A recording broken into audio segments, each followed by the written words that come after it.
3 sheshisa mayibe ngumuntu onomfazi omnye angaphi manje abafazi babafundisi udivorce namhlanje aphinda athatha omnye umfazi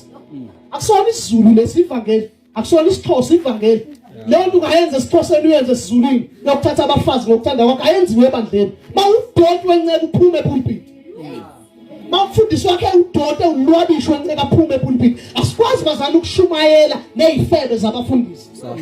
umfundisi kulula nje avula uzibhalale nentombazana axolelo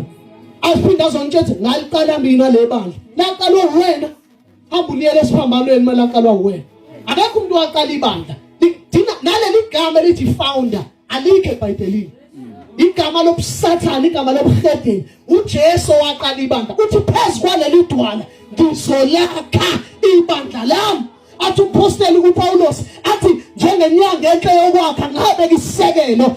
papa akubi lo nalo owakhayo phezu kwaso ngamama isisekelo sesivele sikhona ifoundation ikhona akekho umuntu oqale ibandla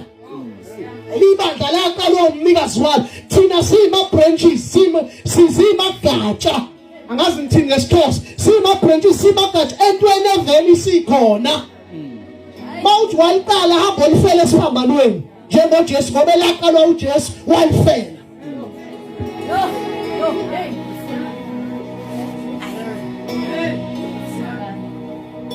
ngazothi moyo ngelayo waya ngazi moyo ngelathi angiqale ngikhuzelele uthi angikhuza ngoba bonke abantu bafuna ukuba abafundisi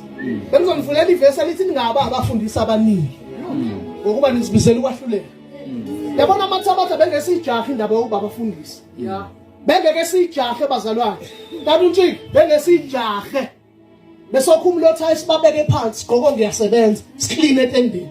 akabikho umfundisi uma kuthiwa besilalela levesi lithi habe ngongasoleki sumsoleka ngaphi wakho hayi umsola ngoba umsola esoleka ngempela